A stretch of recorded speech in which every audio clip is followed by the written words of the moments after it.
ഞാനിത് വന്നിരിക്കുന്നത് എൻ്റെ അമ്മയുടെ സ്പെഷ്യലായിട്ടുള്ള ഒരു കറി കാണിക്കാൻ വേണ്ടിയിട്ടാണ് കേട്ടോ. വേറൊന്നുമല്ല, കേരക്കറിയാണ്. അതിന് നമ്മൾ എടുത്തുള്ള ഇഞ്ചി വെളുത്തുള്ളി എടുത്തിട്ടുണ്ട്, പിന്നെ കുറച്ച് കറിവേപ്പില എടുത്തിട്ടുണ്ട്. പിന്നെ അമ്മ ഇത് മീൻ കഴുകിക്കൊണ്ടിരിക്കുകയാണ്. ഫുള്ള് കഴിഞ്ഞില്ല, ഇതിനി കഴുകാനുണ്ട് ഇനി. പിന്നെ അതിന് ശേഷം നമ്മൾ ചട്ടി അടുപ്പത്ത് വെച്ചിട്ടുണ്ട്. ചട്ടി നല്ലപോലെ ചൂടായിട്ട് വന്നുകൊണ്ടിരിക്കുകയാണ്. പിന്നെ അതിൻ്റെ സൈഡിലായിട്ട് നമ്മൾ ഇതിലേക്ക് ഒഴിക്കാൻ വേണ്ടിയിട്ടുള്ള വെള്ളം ഓൾറെഡി സൈഡിൽ ഒരു പാനിൽ തിളപ്പിച്ചുകൊണ്ടിരിക്കുന്നുണ്ട്. പിന്നെ നമ്മൾ ഇതിലേക്ക് നല്ല വെളിച്ചെണ്ണ ഒഴിച്ച് കൊടുക്കുന്നുണ്ട്. അതിനുശേഷം നമ്മൾ നേരത്തെ എടുത്ത് വെച്ച് ഇഞ്ചി വെളുത്തുള്ളി ഇത് രണ്ടും കൂടി ഇതിലേക്ക് ആഡ് ചെയ്തിട്ടുണ്ട്. പിന്നെ ഇത് നല്ലപോലെ ഒന്ന് വഴറ്റി കൊടുക്കണം. ഇത് നല്ലപോലെ ഇങ്ങനെ വഴറ്റി വന്നിട്ട് നല്ലൊരു സ്മെല്ലൊക്കെ വരും. പിന്നെയെന്ന് വെച്ച് കഴിഞ്ഞാൽ എന്നെയൊക്കെ കൂടുതൽ എക്സൈറ്റഡ് ആയിട്ടുള്ള എൻ്റെ അമ്മയാണ് കേട്ടോ. എല്ലാത്തിനും ഫുൾ സപ്പോർട്ടുണ്ട്, വീഡിയോ എടുക്കാനായിട്ട് ക്യാമറ അങ്ങനെ വെക്കുന്നൊക്കെ പറയാനായിട്ട്. പിന്നെ അതിലേക്ക് നമ്മൾ മല്ലിപ്പൊടി ആവശ്യത്തിന് ഇട്ട് കൊടുക്കുന്നുണ്ട്. പിന്നെ മുളക് പൊടി, മഞ്ഞൾപ്പൊടി ഇത് രണ്ടും നമുക്ക് ആവശ്യത്തിനനുസരിച്ച്, മല്ലിപ്പൊടിയാണെന്നുണ്ടെങ്കിലും മുളക് പൊടിയാണെന്നുണ്ടെങ്കിലും ഞങ്ങൾ വീട്ടിൽ അത്യാവശ്യം ഇച്ചിരി മുളക് പൊടി ഉപയോഗിക്കുന്ന ആൾക്കാരാണ്. ഇച്ചിരി ഞങ്ങൾക്ക് എരിവ് വേണം, അതുകൊണ്ട് ആവശ്യത്തിന് നമ്മളിതെല്ലാം ചേർത്തിട്ടുണ്ട്. പിന്നെ നല്ലപോലെ ഇത് വഴറ്റി അതിൻ്റെ ഒരു പച്ചമണം ആ കുത്തലൊക്കെ ഒന്ന് മാറി വരുന്നത് വരെ ഇത് നല്ലപോലെ ഒന്ന് വഴറ്റിയെടുക്കണം. പിന്നെ നമ്മൾ സൈഡിൽ ഓൾറെഡി തിളപ്പിച്ച് വെച്ചിട്ടുണ്ടായിരുന്നല്ലോ വെള്ളം ഇതിലേക്ക് ഒഴിക്കാൻ വേണ്ടിയിട്ടുള്ളത്. അത് നമ്മൾ നല്ലപോലെ എടുത്ത് അതിന് ശേഷം അതിലേക്ക് കുറച്ച് പൊടി ഇട്ടിട്ടുണ്ട്. പിന്നെ ആവശ്യത്തിന് ഉപ്പ് എല്ലാം അതിൻ്റെ പാകത്തിനനുസരിച്ച് നമ്മൾ വീട്ടിലെടുക്കുന്ന അളവാണിത്.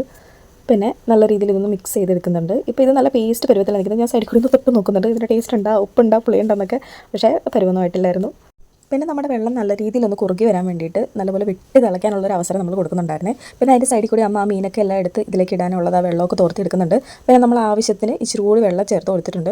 അതിനുശേഷം അമ്മ മീനെല്ലാം പെറുക്കി ഇതിലേക്ക് ഇട്ടിട്ടുണ്ട്. നല്ല പരുവത്തിന് ഓരോ സൈഡൊക്കെ നോക്കിയിട്ട് ഇടുന്നുണ്ട്. പിന്നെ ഞാനാണ് ഈ സൈഡിൽ കൂടി സ്പൂൺ വെച്ചിട്ട് അങ്ങോട്ടും ഇങ്ങോട്ടൊക്കെ മീനിൻ്റെ പുറത്ത് ഇച്ചിരി വെള്ളം വേട്ടേന്ന് പറഞ്ഞൊക്കെ ഇട്ട് കൊടുത്തത്. പിന്നെ അമ്മയുടെ ഞാൻ സ്പൂൺ കൊടുത്ത് അമ്മ എന്നിട്ട് പരുവത്തിനനുസരിച്ച് ഇങ്ങനെയൊക്കെയാണ് ചെയ്യേണ്ടത്. ഇളക്കിയൊക്കെ വെച്ചാൽ മതി, അല്ലാതെ ചുമ്മാ ഇങ്ങനെ ഒഴിക്കരുത്. അതൊന്ന് താത്തി വയ്ക്കുമ്പോൾ സെറ്റ് ആയിക്കോളും എന്നൊക്കെ പറഞ്ഞിട്ടുണ്ട്. പിന്നെ അതിൻ്റെ പുറത്തേക്ക് നമ്മൾ കുറച്ച് കറിവേപ്പിലേക്ക് തൂക്കി കൊടുക്കുന്നുണ്ട്. അപ്പോൾ നല്ലൊരു സ്മെല്ലൊക്കെ ഉണ്ടാവും. അപ്പോൾ പിന്നെ അതിൽ നമ്മൾ ആഡ് ചെയ്യുന്നതെന്ന് വെച്ച് കഴിഞ്ഞാൽ കുരുമുളക്, അതാണ് നമ്മുടെ മെയിൻ ഐറ്റം. നമുക്ക് ഇച്ചിരി എരിവിൻ്റെ ആൾക്കാരാണല്ലോ, അപ്പോൾ അതിൻ്റെ കൂടെ കുറച്ച് കുരുമുളകൊക്കെ ആഡ് ചെയ്തിട്ടുണ്ട്. പിന്നെ അതൊന്നുകൂടി ഒന്ന് വഴറ്റി അമ്മയുടേതായ പരുവത്തിന് വെച്ചേക്കാണ്. പിന്നെ ഇതിന് ശേഷം ഇതൊന്ന് അടച്ച് വെച്ച് വേവിക്കാനായിട്ടുള്ള ടൈം നമ്മൾ കൊടുക്കണമല്ലോ. അപ്പോൾ അതിന് വേണ്ടിയിട്ട് നമ്മൾ ചെറുതീയിൽ വെച്ചേക്കാണ്. ആദ്യം നല്ല രീതിയിൽ ഒന്ന് വെട്ടിത്തിളച്ച് വന്നായിരുന്നു. അതിന് ശേഷം നമ്മൾ ചെറുതീയിൽ വെച്ചിട്ട് നമ്മൾ അടച്ച് വെച്ചേക്കാണ്. അപ്പോൾ അതിന് ശേഷം കുറച്ച് നേരം കഴിഞ്ഞപ്പോഴത്തേക്കും ഞാൻ എൻ്റെ ആക്രാന്തം കൊണ്ടിട്ട് ഞാനൊന്ന് തുറന്നൊക്കെ നോക്കിയാണ്. അതിൻ്റെ പുറത്ത് പിന്നെയും ഞാൻ വെള്ളമൊഴിച്ച് കളിക്കുകയാണ്. പിന്നെ ഇത് ഏകദേശം പരുവായിട്ടില്ലെന്ന് നമ്മൾ പറഞ്ഞു. അപ്പോൾ എനിക്കത് മനസ്സിലായി. പിന്നെ ഞാൻ ഒന്നുകൂടി അടച്ചു വെച്ചിട്ടുണ്ടായിരുന്നു. പിന്നെ അത് കഴിഞ്ഞപ്പോഴത്തേക്കും വെട്ടി തിളച്ച് വന്നുകൊണ്ടിരിക്കുകയാണ്. ഇപ്പോൾ നല്ല രീതിയിൽ അതിൻ്റെ എണ്ണ എല്ലാം തെളിഞ്ഞ് വന്നിട്ടുണ്ട്. അടിപൊളിയായിട്ട് സെറ്റായിട്ടിരിക്കുന്നുണ്ട്. അപ്പോൾ നമ്മുടെ കറി ഇതാണ് നമ്മുടെ വീട്ടിലെ സ്പെഷ്യൽ കറി. പിന്നെ ഇതെല്ലാം കഴിഞ്ഞിട്ട് ഞാനൊരു ഫോട്ടോ എടുത്തിട്ടുണ്ടായിരുന്നു.